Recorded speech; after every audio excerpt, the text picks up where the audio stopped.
O governo de Minas anunciou hoje o pagamento da dívida de 440 milhões de reais com os hospitais filantrópicos do estado. A verba já era esperada há tempos e pode não resolver totalmente o déficit das instituições. Para entender esse cenário, nós vamos conversar agora com a advogada especializada em direito da saúde, presidente da Federasantas, a Federação das Santas Casas e Hospitais Filantrópicos de Minas Gerais, Kátia Rocha. E Kátia, muito boa tarde para você, seja bem-vinda ao Jornal Band News Minas, segunda edição.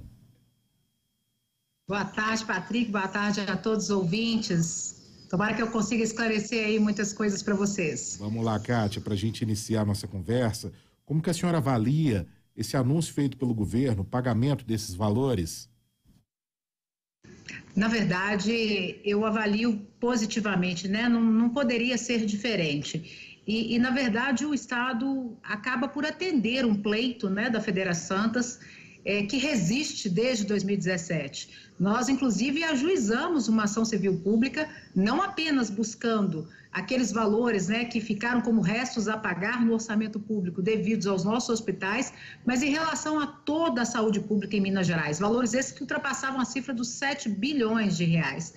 Essa ação civil pública, né, infelizmente, eu falo que a gente precisa de um judiciário mais célere, né? E aqui é uma crítica construtiva, porque se dependêssemos de uma solução na ação judicial, ela já ultrapassa em mais de 4 anos, tramitando sem nenhum encaminhamento concreto, né?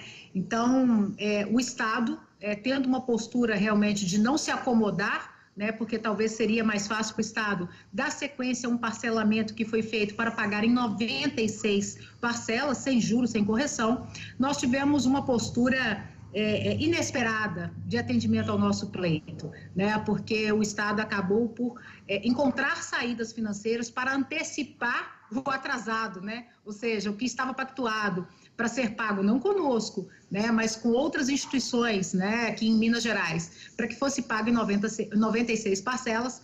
Nós tivemos aí essa feliz surpresa neste final de ano, de que o Estado vai trazer esse recurso para uma data próxima, né, para que as nossas instituições tenham um respiro neste final de ano. Doutora, boa tarde. Quem fala com a senhora agora é Gabriele Álvares. Seja bem-vinda de minha parte aqui ao Jornal Band News Minas, segunda edição. Esses recursos, eles são suficientes para resolver o déficit dessas instituições? Eles são suficientes para resolver os problemas que a gente tem visto que esses hospitais filantrópicos têm enfrentado aqui em Minas? Gabriele, a pergunta é extremamente importante porque isso é dinheiro para saldar dívida. Então, pense bem, quando um hospital que se dedica majoritariamente ao poder público deixa de receber por algo que compunha minimamente, né, a sua remuneração já deficitária, como é que esses hospitais ainda estão abertos? Porque se endividaram, né? Buscaram empréstimos bancários, deixaram de honrar obrigações com fornecedores, pagaram muito mais caro por determinados produtos e serviços, porque, infelizmente, perdem crédito, né, junto ao mercado, né? Isso é um outro dano gravíssimo que a inadimplência do poder público causa com as nossas instituições. Então, se a gente fosse pensar só de juros e atualização monetária, o que representaria isso de valores que estão em aberto desde 2017, 2018, 2019? Né? Quase R$500 bilhão, isso sem dizer que esse valor não quita toda a dívida ainda. Né? Então, infelizmente, esse dinheiro, ele vem, a gente reconhece o valor dele, né? É importante deixar claro isso. O Estado teve uma postura realmente muito diferenciada, quem sabe aí dando um exemplo, né, para que a gente não vivencie mais essa irresponsabilidade na gestão da nossa saúde pública, né, que isso vire realmente uma página do passado, né, que essa gestão deu exemplo e que esse exemplo prossiga. Então, os hospitais vão usar esse recurso para honrar dívidas, né, situações aí que se acumularam no decorrer do tempo. Eu acredito que muita gente tem uma dúvida, né, por que esses hospitais sempre ficam reclamando que estão endividados? Gente, para quem tem um mínimo assim, de discernimento, eu acho que esse esclarecimento é muito fácil. Os nossos hospitais, historicamente, desde a criação do SUS, nunca tiveram oportunidade de dar o preço dos seus serviços. Né? O hospital sabe o custo do seu serviço e não consegue realmente negociar com o poder público, que é ele que chega e fala, vou pagar X. Né? Não, mas X não dá. Né? Vou dar um exemplo da diária de UTI. Vou pagar R$600 a diária de UTI. Não, mas 600 não dá, o custo, só o custo é de R$1.500 para um hospital bem gerido. O que eu faço com a diferença? Busca dinheiro no banco, se vira.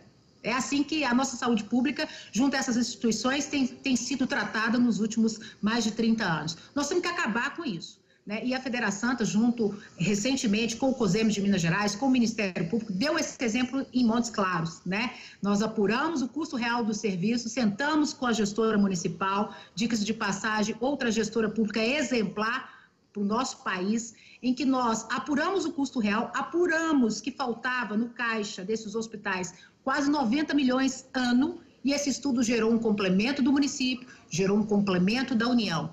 Aí vocês me perguntam, agora, então, em Montes Claros, o problema está resolvido?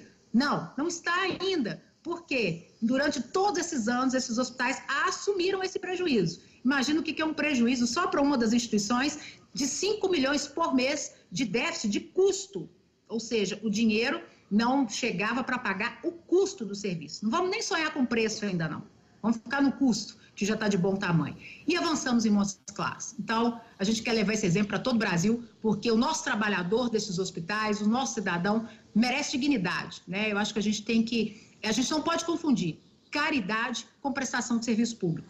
Nós perdemos a capacidade de praticar a caridade porque nós viramos prestadores de serviços públicos e mal remunerados e que não tem espaço realmente para discutir isso a fundo. Mas nós vamos mudar essa realidade, eu não vou desistir fácil, não. Ô, Kátia, com a falta, né, desses recursos para os hospitais filantrópicos, quais são os problemas enfrentados por essas instituições? Qual que é o impacto disso para os pacientes que precisam, né, urgentemente do atendimento? Eu vou dar alguns exemplos, assim, que eu acho que todo mundo compreende com muita facilidade. Esses hospitais se dedicam, em média, né? Se a gente pega uma Santa Casa de Belo Horizonte, um Hospital São Francisco, o Sofia Feldman, apesar de serem entidades privadas, né, claro, sem fins lucrativos, mas elas se dedicam integralmente para o poder público. Então, imagine o nível de dependência dessas instituições com o poder público. Ela não tem de onde tirar o dinheiro para assumir suas despesas se o recurso não chega e se chega insuficiente. Então, a partir dessa situação, quando o dinheiro não chega, o hospital deixa de pagar inúmeros fornecedores de medicamentos, de órtese e próteses materiais, oxigênio. E aí o que acontece? Esse fornecedor não confia mais na instituição. Ele vende para a instituição sempre com aquele receio. Será que ela vai me pagar mês que vem? Se ela não receber do poder público, ela não me paga? E com isso, gente, nós começamos a enfrentar um aumento de custo também. Porque aquilo que às vezes o hospital poderia comprar por um valor de R$100, o fornecedor que se dispõe a vender para ela quer vender por 150, 130 e a gente perde a opção de escolha. Né? Então, eu digo que essas crises financeiras tiram o foco daquilo que para nós tem que ser o único e exclusivo foco, que é trabalhar, garantir qualidade aos nossos pacientes, dar paz para os nossos trabalhadores, né, gente? Porque imaginem só o que é um trabalhador que vive numa instituição, que dá a sua vida para aquela instituição e que, de repente, não recebe seus salários. Nós temos exemplo aqui na grande região metropolitana. Instituições que o poder público, quando vê que não tem mais solução, ele faz uma intervenção na instituição e simplesmente dá um calote nos trabalhadores. Né? Temos instituições aqui na grande região metropolitana que deram um calote nos trabalhadores. Por quê? O poder público vem, começa a vida nova e dá um tchau para o passado. Porque essa instituição sempre trabalhou em situação de déficit de remuneração. Então, esse problema não é um problema só dos nossos provedores de hospitais, presidentes de hospitais, é um problema da nossa sociedade, porque nós não podemos ter SUS diferentes. O SUS de um hospital público que com todas as dificuldades, mas tem um orçamento garantido. E o SUS de uma entidade privada que se dedica 100% ao SUS e que não tem a paz e a tranquilidade de garantir melhorias nas condições de trabalho, não tem condições de garantir um fornecimento adequado de insumos, produtos, né? Veja uma história recente de outra instituição em Belo Horizonte, o São Francisco. Será que nós conseguimos lembrar, né, há cerca de 12, 13 anos, o São Francisco sofrendo um colapso em Belo Horizonte em função realmente dessa situação remuneratória? A história hoje é outra, né? O São Francisco, apesar também das dificuldades, é uma instituição que hoje é essencial, inclusive na área de ortopedia, né? A nossa maior instituição do estado de Minas Gerais no atendimento de uma área tão sensível como a ortopedia.